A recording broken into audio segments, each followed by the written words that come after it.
दोस्तों, आज सुख सागर से ही भगवान विष्णु का 19वां अवतार आया है और ये 19वां अवतार हुआ था परशुराम जी का। ये परशुराम वही हैं जिनकी रामायण में भूमिका दिखलाई गई थी सीता माता के स्वयंवर के समय। जब भगवान श्री रामचंद्र जी ने सीता माता के स्वयंवर में भगवान शिव का धनुष तोड़ा था, जिस धनुष का नाम था पिनाक। भगवान शिव का धनुष था तो इसलिए भगवान शिव का एक नाम पिनाकधारी भी है। आपने सुना होगा, कहीं पढ़ा होगा पिनाकधारी। तो भगवान शिव का धनुष जो है श्री रामचंद्र से स्वयंवर में टूट गया था। अब धनुष तो टूटा भगवान शिव का, तो यहाँ परशुराम जी का क्या रोल था कि वो स्वयंवर में आए और श्री रामचंद्र जी को बुरा भला कहने लगे, लक्ष्मण जी के साथ झगड़ा करने लगे। मतलब उनको क्रोध क्यों आया? क्योंकि धनुष तो शिव का था।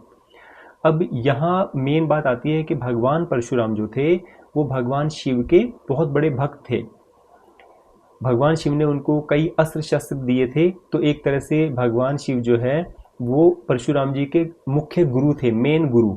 इसीलिए अपने गुरु का अपमान जानकर कि मेरे भगवान शिव का, मेरे गुरु का जो है धनुष या धरोहर जो है वो नष्ट कर दी गई है, इतनी हिम्मत किस में आई? इसीलिए परशुराम जी को क्रोध आया था और वो स्वयंवर में आके श्री रामचंद्र जी को और लक्ष्मण जी को बुरा भला कहने लगे थे। तो हमारा 19वां अवतार यही है। मैं परशुराम जी की डिटेल में ज़्यादा नहीं जाऊंगा, श्री रामचंद्र जी की डिटेल में ज़्यादा नहीं जाऊंगा, क्योंकि यहाँ मेन मैं बता रहा हूँ कि 19वां अवतार परशुराम जी का था। तो परशुराम जी कौन थे, है ना? अब यहाँ मुख्य चीज़ ये है, मेन चीज़ ये है कि राजा जनक के दरबार में भगवान शिव का वो पिनाक धनुष कहाँ से आया, है ना? किसने दिया? तो इसके पीछे कथा ये है कि राजा जनक के पूर्वज थे, उनका नाम था देवरात। तो देवरात को ये धनुष जो है देवताओं से मिला था। अब देवताओं के पास ये धनुष कहाँ से आया? भगवान शिव ने देवताओं को ये धनुष क्यों दिया? कि एक त्रिपुर असुर राक्षस था। मैंने इसका ब्लॉग भी बनाया हुआ है कि त्रिपुरासुर का वध किसने किया और कैसे हुआ, वो ब्लॉग आप जाके देख सकते हैं। तो भगवान शिव ने त्रिपुरासुर को मारने के बाद इसी पिनाक धनुष का इस्तेमाल किया था। उसको मारने के बाद ये धनुष उन्होंने देवताओं को सौंप दिया भेंट के रूप में। अब राजा देवरात जो था, राजा जनक का पूर्वज, उसने घोर तपस्या की थी और देवताओं को संतुष्ट किया था। तब देवताओं ने वो धनुष, पिनाक धनुष जो है वो राजा देवताओं को वरदान के रूप में या भेंट के रूप में दे दिया था। अब ये पीढ़ी दर पीढ़ी जो है ये धनुष चलता आ रहा था और जितने भी बच्चे हुए और जिन्होंने राजगद्दी संभाली, उन सब ने जो है इस पिनाक धनुष का पूजन किया डेली। जैसे हम घरों में, मंदिरों में पूजा करते हैं ना घरों में, वैसे ही ये धनुष जो है सबके घरों में रखा रहता था। अब राजा जनक की बारी आई तो उनके घर में भी यही पिनाक धनुष पीछे से चला आ रहा था और इसीलिए स्वयंवर में पिनाक धनुष को स्वयंवर में सीता माता के स्वयंवर के लिए इस्तेमाल किया गया था। तो उसे श्री रामचंद्र जी ने भंग कर दिया था। तो यही इसकी कथा है।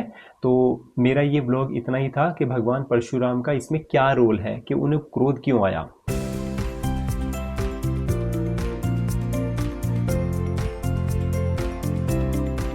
अब हमारा 19वां अवतार जो था, इसकी कथा यहाँ समाप्त होती है। अब मैं अगला अवतार भी इसमें आपको बतला रहा हूँ कि 20वां अवतार आता है, वो है श्री रामचंद्र जी का। श्री रामचंद्र जी के बारे में सारा भारत जानता है कि, और जो श्री रामचंद्र जी का अवतार हुआ था ना, वो एक श्राप के कारण हुआ था। मैंने इसका ब्लॉग भी डाला हुआ है। ये श्राप दिया था नारद जी ने भगवान विष्णु को, क्योंकि विष्णु जी ने कोई गड़बड़ कर दी थी कि नारद जी का विवाह होने वाला था। मतलब उन्हें एक कन्या पसंद आई थी, तो वो स्वयंवर में जाते हैं। तो भगवान विष्णु जो है वो नारद जी के अहंकार को, कि नारद जी अपने आप को बड़ा खूबसूरत समझने लगे थे उस टाइम के, भाई मैं इस कन्या से विवाह करना चाहता हूँ। तो भगवान विष्णु जी अपनी माया से नारद जी का जो चेहरा बदल देते हैं, तो वो चेहरा बंदर का हो जाता है ना। तो जब वो स्वयंवर में जाते हैं तो वो कन्या जो है स्वयंवर के समय जब वरमाला हाथ में लिए होती है, वो नारद जी की तरफ देखते ही नहीं। तो भगवान शिव के गण जो है नारद जी को ये सब बतला देते हैं कि चेहरा तो देख लो कि आप यहाँ स्वयंवर में आगे हो कन्या से विवाह करने के लिए। तब नारद जी ने पानी में अपनी परछाई को देखा, तब उनका मुंह बंदर जैसा था।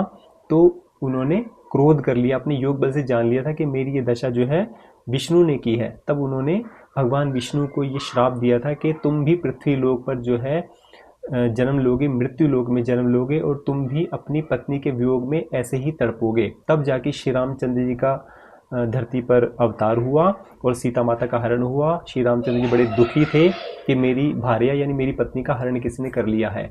तो सब कुछ जो है विधाता का खेल है। तो इसीलिए 20वां अवतार जो हमारा आता है यह है श्री रामचंद्र जी का। तो आज के लिए इतना ही। जय श्री राम।